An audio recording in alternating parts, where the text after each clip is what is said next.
Assalamualaikum warahmatullahi wabarakatuh. Alhamdulillah wassalatu wassalamu ala Rasulillah wa ala alihi wa sahbihi wa mawalah. Wa ashhadu an la ilaha illallah wahdahu la syarikalah wa ashhadu anna Muhammadan abduhu wa rasuluh sallallahu alaihi wa ala alihi wa sahbihi wa man tabi'al huda ila yaumil qiyamah. Alhamdulillah, kembali di malam ini kita lanjutkan kajian dengan membaca kitab Al-Lu'lu' wal Marjan fi mattafaqa alaihi syaikhan. Dan berikutnya kita akan membaca bab yang diberi judul oleh penulis Kitabur Radha', bab tentang masalah persusuan. Bab yang pertama atau subbab yang pertama yang akan dibahas oleh penulis adalah babun yahrumu minar radha'ah ma yahrumul wiladah. Bab persusuan bisa menyebabkan jadi mahram sebagaimana nasab bisa menyebabkan jadi mahram. Mahram sebabnya ada 3 sebab mahram. Mahram atau muhrim. Mahram, kalau muhrim orang yang ihram. Kalau mahram orang yang tidak boleh dinikahi untuk selamanya karena alasan kehormatan bagi si wanita. Sehingga enggak ada istilah mahram sementara. Nah, kalau saudarinya istri, bibinya istri itu kan mahram sementara. Ya enggak ada istilah mahram sementara, itu bukan mahram. Kalau mahram sementara, istri orang juga mahram sementara. Karena seorang lelaki tidak boleh nikah dengan istri orang lain. Sehingga semua mahram itu sifatnya mahram mu'abbad. Maka kalau Anda mendengar ada istilah mahram mu'aqqad, mahram sementara waktu, itu pembagian yang keliru ya. Karena mungkin ada yang membagi mahram menjadi 2, ada mahram mu'abbad. Mu'abbad artinya abadi, selamanya. Ada mahram namanya mahram mu'aqqad. Mu'aqqad artinya sementara waktu. Nah, pembagian seperti ini pembagian yang salah. Gak ada istilah mahram sementara. Semua istri orang itu mahram nanti jadinya. Karena mereka tidak boleh dinikahi oleh lelaki siapapun. Sehingga yang namanya mahram sifatnya selamanya. Selanjutnya, mahram itu sebabnya ada 3. Ada 3 sebab. Pertama, sebab nasab. Yang kedua, sebab pernikahan. Yang ketiga, sebab persusuan. Mahram karena sebab nasab, semua usul dan furu', semua yang ke atas dan ke bawah itu mahram. Sedangkan ke samping yang mahram itu di area terdekat, paman, saudara, keponakan, keponakan dan seterusnya ke bawah.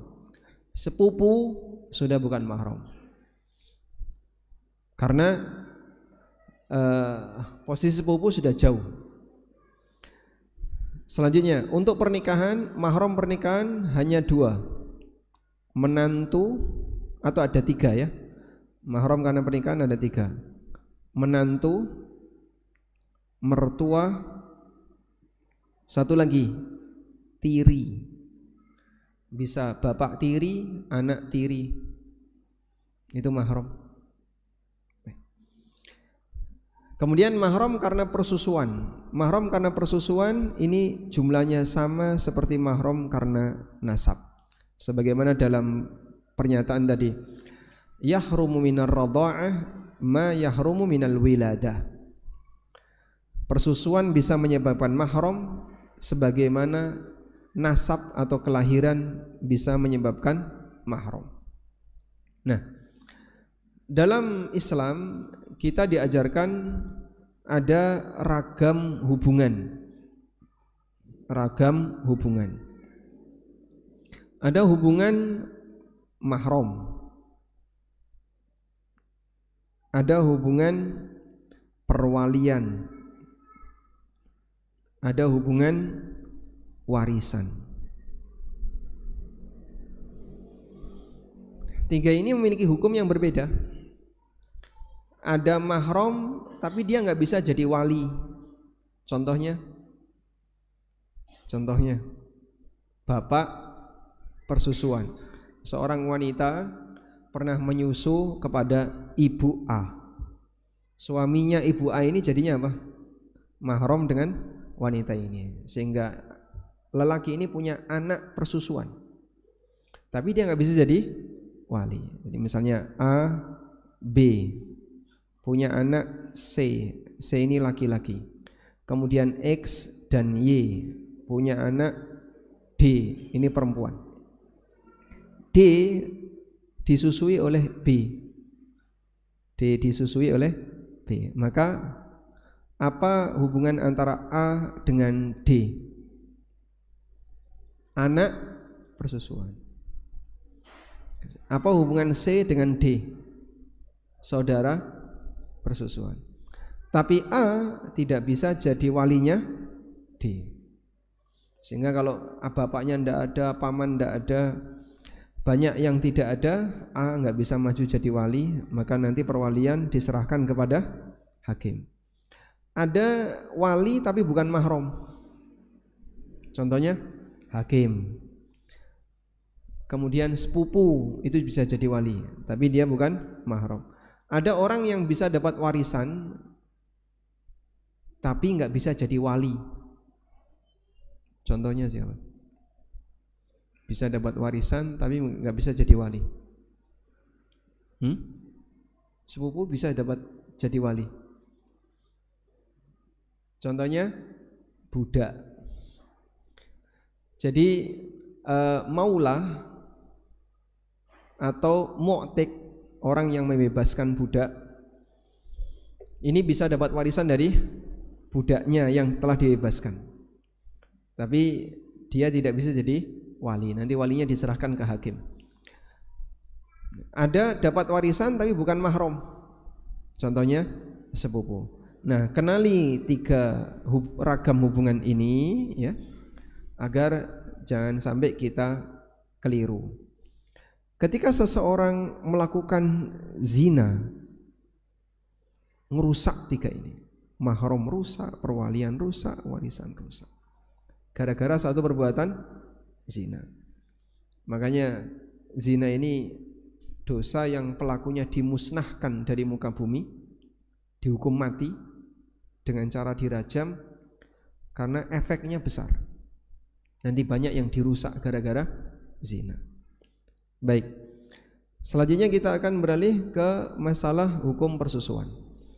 Hadis Aisyah radhiyallahu anha, zaujin Nabi sallallahu alaihi wasallam, bahwasanya Rasulullah sallallahu alaihi wasallam kana indaha, Nabi sallallahu alaihi wasallam pernah bersama beliau. Wa annaha sami'at sauta rajulin yasta'dhinu fi baiti Hafsah. Beliau mendengar ada suara seorang lelaki yang minta izin di rumahnya Hafsah.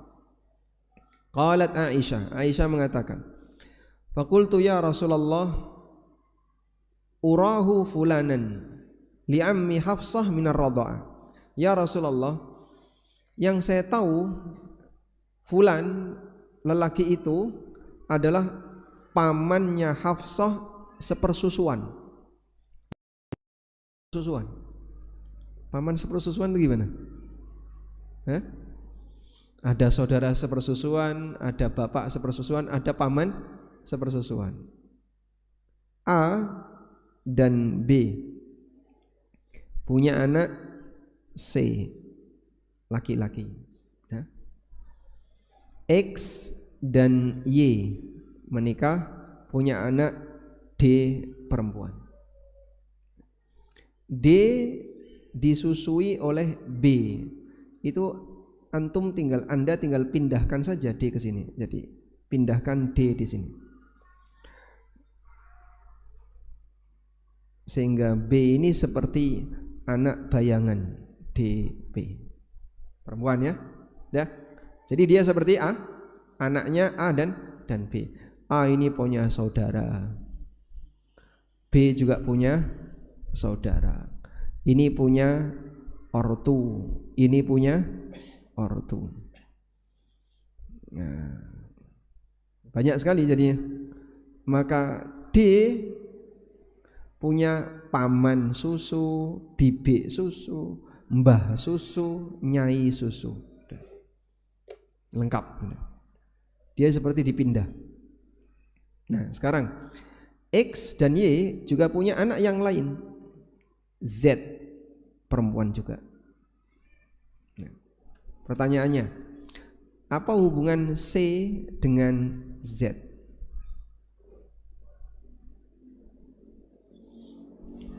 Apa hubungan C dengan Z? Jauh Pak Ustadz, A, B, C, Z masih di sana Pak. Apa hubungan C dengan Z? Ya? Ada hubungan? Ada hubungan atau tidak ada? Tidak ada. Boleh nikah enggak? Sehingga CL nikah dengan adiknya DP. C laki-laki nikah dengan adiknya D. Padahal C dengan D apanya? Saudara sepersusuan. Boleh enggak C nikah dengan adiknya D? Yang benar. Boleh atau tidak? Boleh. Kenapa? Karena ya, alasannya apa enggak boleh? Mahram atau bukan? Bukan. Kenapa bukan mahram? Karena sebab mahram enggak ada. Bukan karena sebab persusuan, bukan karena nasab, bukan pula karena pernikahan, bukan menantu, bukan mertua. Sehingga hukumnya boleh. Paham ya? Memang Z ini adiknya D, tapi adik nasab. Tapi Z enggak ada hubungannya dengan C, sebab Z tidak disusui oleh B. Jelas insyaallah? Baik, alhamdulillah. Ya, nanti insyaallah kita muter-muter di situ ya. Nah. Faqalat Aisyah bertanya, "Ya Rasulullah, hadza rajulun yasta'dinu fi baitik." Ini ada orang yang minta izin untuk ketemu Anda masuk rumah. Faqala Rasulullah sallallahu alaihi wasallam, "Urahu fulanan." Mungkin dia itu fulan. Ammu Hafsah minar radha'ah. Pamannya Hafsah karena persusuan. Faqalat Aisyah, lalu Aisyah mengatakan, "Lau kana fulanun hayyan." Andaikan fulan itu masih hidup, dakhala alayya, dia akan ketemu aku. Faqala Rasulullah sallallahu alaihi wasallam, kemudian Nabi sallallahu alaihi wasallam mengatakan, "Na'am, iya. Innar radha'ata tuharrimu ma yahrumu minal wilada." Bahwa persusuan itu bisa menyebabkan mahram sebagaimana yahrumu minal wilada, sebagaimana kelahiran, persalinan itu bisa menyebabkan mahram. Jadi mahram persusuan sama dengan mahram nasab. Ini kaidah ya. Kaidah mahram persusuan sama dengan mahram karena nasab. Dah, ini kaidah. Jadi cara gampangnya tadi, anak yang disusui ini Anda pindahkan jadi anaknya ibu yang menyusui, sehingga dia mendapatkan posisi sebagaimana anak. Dia punya paman sepersusuan, punya bibik sepersusuan, punya sepupu persusuan walaupun tidak mahram, punya keponakan. Nanti kalau C ini nikah dengan orang lain ya, dengan F nikah, punya anak G misalnya. Jadi apa hubungan D dengan G? Keponakan persusuan. Banyak sekali. Selanjutnya, dari sini kita mendapatkan kaidah bahwa persusuan bisa menyebabkan mahram sebagaimana persalinan. Selanjutnya, babu tahrimir radha'ah min ma'il fahl. Bab bisa menyebabkan mahram karena persusuan satu sumber air mani. Maksudnya dengan sebab satu sumber lelaki. Kita baca di sini. Hadis Aisyah radhiyallahu anha. Ista'dzana alayya Aflah akhu Abil Qu'ais ba'dama unzilal hijab. Aflah, saudaranya Abul Qu'ais, minta izin untuk ketemu aku setelah turun ayat hijab. Fakultu, maka aku sampaikan, la adzanu lahu, aku tidak bisa mengizinkan dia hatta astadzina fihin nabiyya sallallahu alaihi wasallam, sampai aku minta izin kepada Nabi sallallahu alaihi wasallam. Fa inna akhahu Abul Qu'ais laisa huwa arda'ani, karena saudaranya yaitu Abul Qu'ais bukanlah dia yang arda'ani, yang menyusuiku, walakin arda'atni imra'atu Abil Qu'ais, tapi yang menyusui aku adalah istrinya Abul Qu'ais. Fadakhala alayya an-nabiyyu sallallahu alaihi wasallam, lalu Nabi sallallahu alaihi wasallam menemuiku. Fakultu lahu, lalu aku tanyakan kepada beliau, ya Rasulullah, Aflah saudaranya Abul Qu'ais minta izin, lalu aku tolak sampai aku minta izin kepada anda. Faqala an-nabiy sallallahu alaihi wasallam, lalu Nabi sallallahu alaihi wasallam bertanya, wa ma mana'aki an ta'dhanin, kenapa kamu tidak izinkan? Ammuki, itu pamanmu. Qultu ya Rasulullah, lalu aku sampaikan, ya Rasulullah, inna rajula laisa huwa arda'ani, yang menyusuiku kan bukan dia, bukan saudaranya dia, tapi kan yang menyusui istrinya Abul Qu'ais. Faqala idzani lahu, berikan izin kepadanya, itu pamanmu. Taribat yaminuk, kau ini gimana sih? Hadis riwayat Bukhari. Jadi Aflah ini statusnya dengan Aisyah apanya? Ya, paman sepersusuan. Nah, Aisyah dikiranya yang mahram itu ya kalau yang menyusui pamannya, kan tidak mungkin ya. Sehingga mahram itu kalau saudara ibu susu. Dalam pemahaman Aisyah, sehingga beliau bingung ketika itu. Di sini ada misalnya F dan G. Nah, kesulitannya ada A dan B saja biar gampang. A dan B. Ini ada saudara, ini ada saudara. Nah, ini punya anak X laki-laki. Kemudian di sini ada D dan E. Nah, ini melahirkan Y perempuan. Y disusui oleh B. Y disusui oleh B. Begini. Nah, dalam pemahaman Aisyah mahramnya itu ini. Saudara B ini. Ini yang mahram. Ini bukan mahram. Nah, Aflah ada di mana? Saudara yang kiri ya, saudara A. Di sini ada namanya Aflah. Nah, maka Aisyah tidak mengizinkan Aflah ketemu karena dikiranya bukan mahram. Padahal ini termasuk mahram. Baik. Selanjutnya,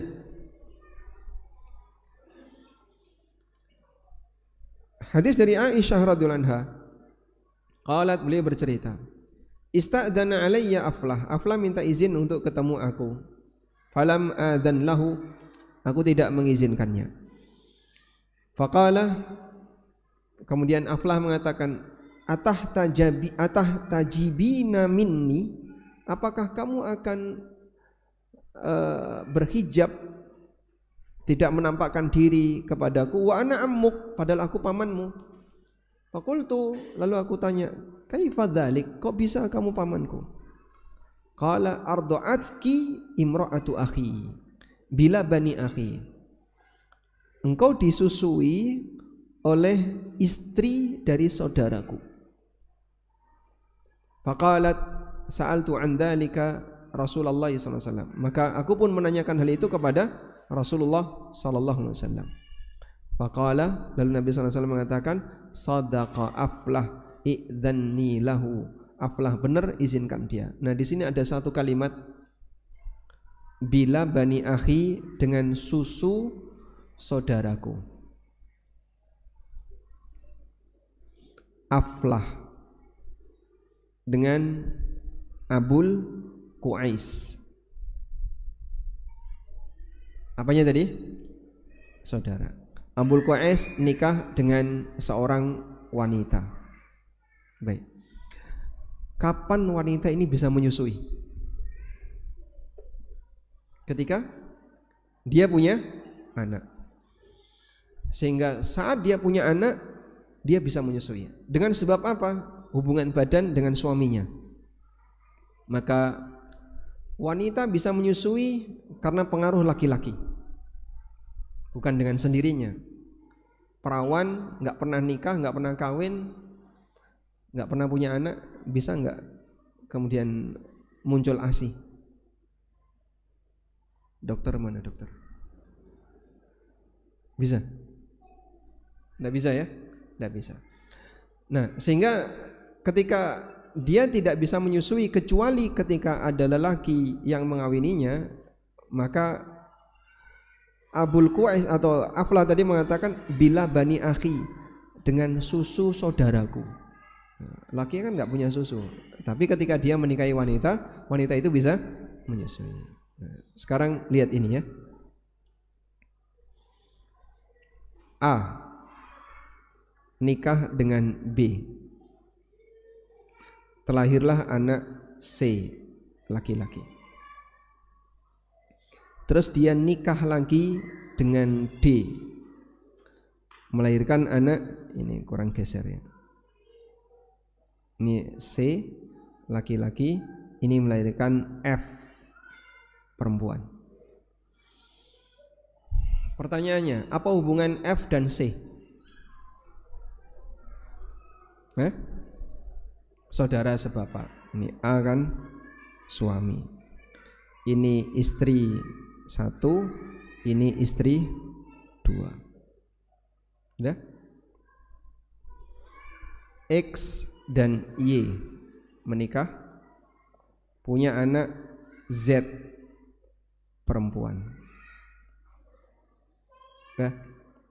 Z disusui oleh D, disusui D. Nah, paham ya alurnya? Bolehkah Z nikah dengan C?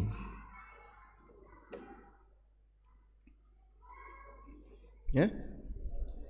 Kenapa? Mahram dari mana? Gimana? Dari A. Baik. Apakah Z punya hubungan persusuan dengan C?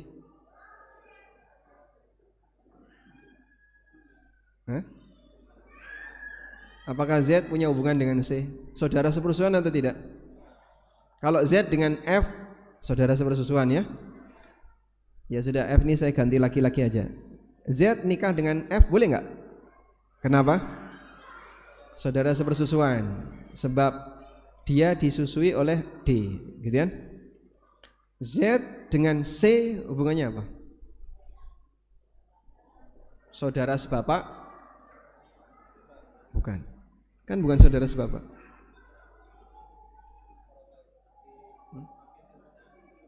Gimana?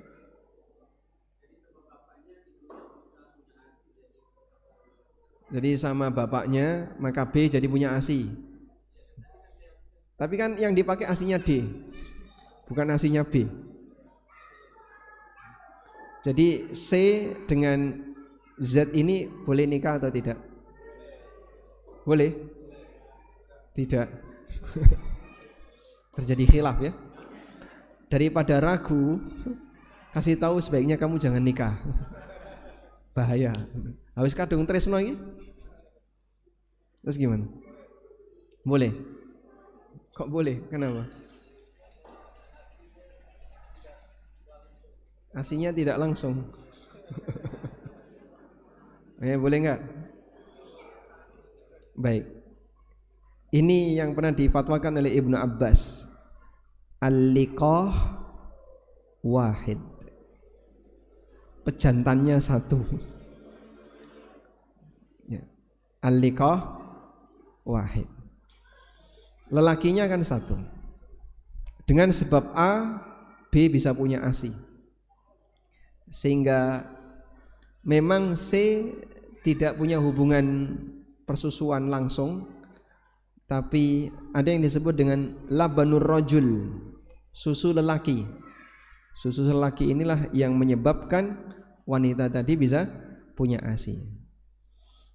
Nah, dari situ C dan L dilarang menikah. Wallahu a'lam. Kejadiannya enggak ada Pak Ustadz. Mungkin saja ya. Tapi ini bukan perumpamaan yang mustahil, sangat mungkin untuk terjadi. Baik. Nah, sekarang kita bahas tentang batasan persusuan. Batasan persusuan. Ini mungkin yang penting. Pertama, untuk batas usia yang diberi ASI.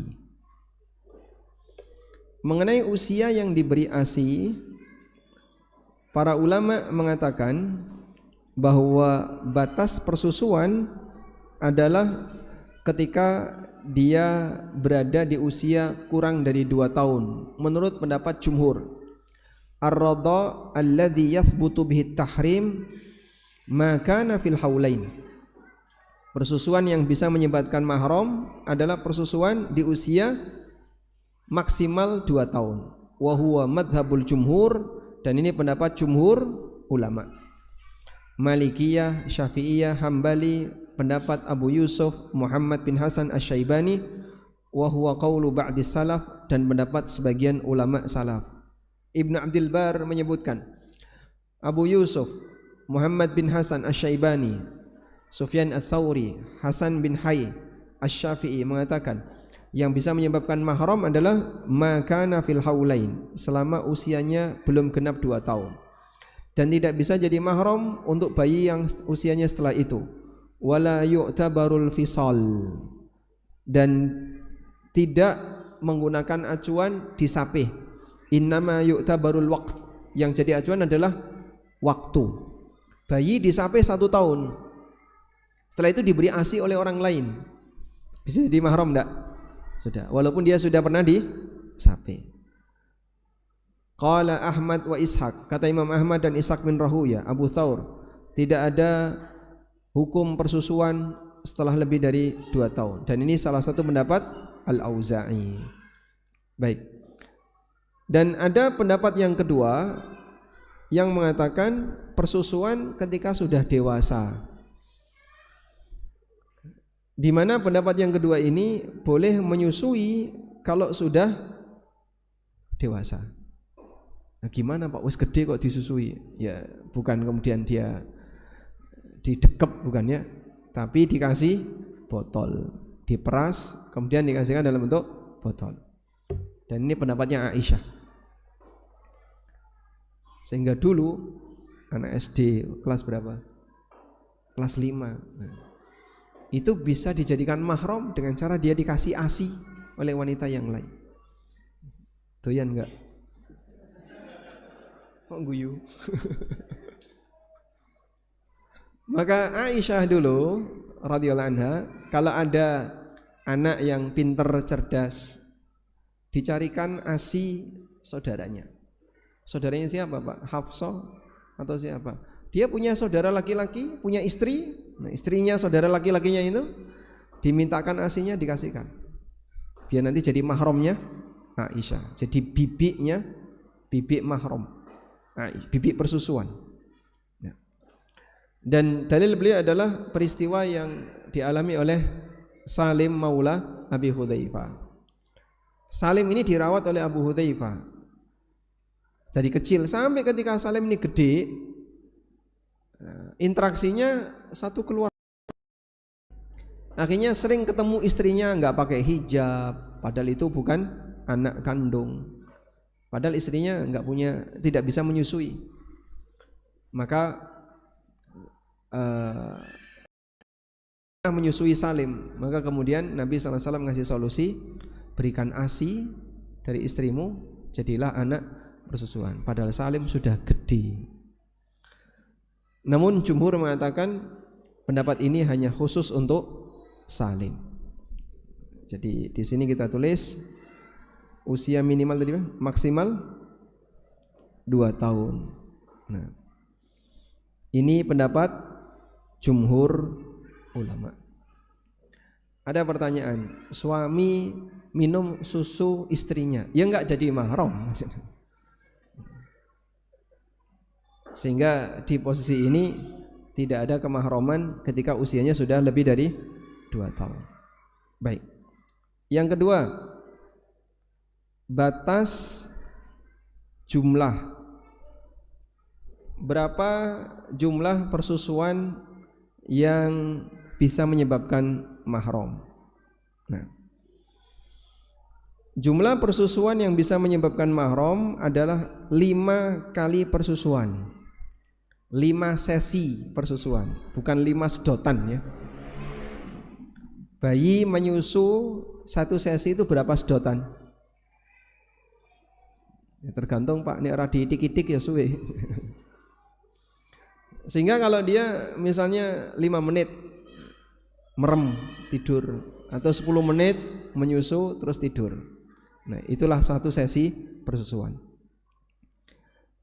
Sebagaimana keterangan Aisyah radhiyallahu anha, kana fima nazala minal Qur'an asyru rada'atin ma'lumatin yuharrimna. Dulu pernah ada ayat dalam Al-Qur'an 10 persusuan dengan jeda waktu yang umum di masyarakat, itu yang dapat menjadikan mahram. Tsumma nusikhna bi khamsi ma'lumatin. Kemudian dihapus dengan 5 kali sesi persusuan. Fatuwfiya Rasulullah sallallahu alaihi wasallam, ketika Rasulullah sallallahu alaihi wasallam wafat, wa hunna fima yuqra'u minal Qur'an, itu yang jadi aturan dalam Al-Qur'an. Wa fi lafdin, dalam lafaz yang lain Aisyah mengatakan 10 persusuan bisa jadi mahram, kemudian dihapus dengan 5 persusuan bisa jadi mahram. 5 persusuan maksudnya apa? 5 sesi persusuan. Batas menyusu adalah 5 sesi menyusu, maklumatin dengan rentang waktu sewajarnya. Sehingga kalau cuman sekali hisap apakah bisa jadi mahram? Ya, kalau belum pada batas sewajarnya belum bisa menyebabkan mahram. Wallahu a'lam. Baik,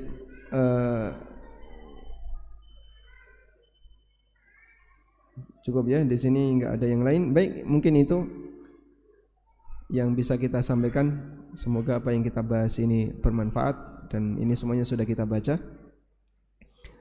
Wassallallahu ala nabiyyina Muhammadin wa ala alihi wa sahbihi wasallam. Wa akhiru da'wana alhamdulillahi rabbil alamin. Wassalamu alaikum warahmatullahi wabarakatuh.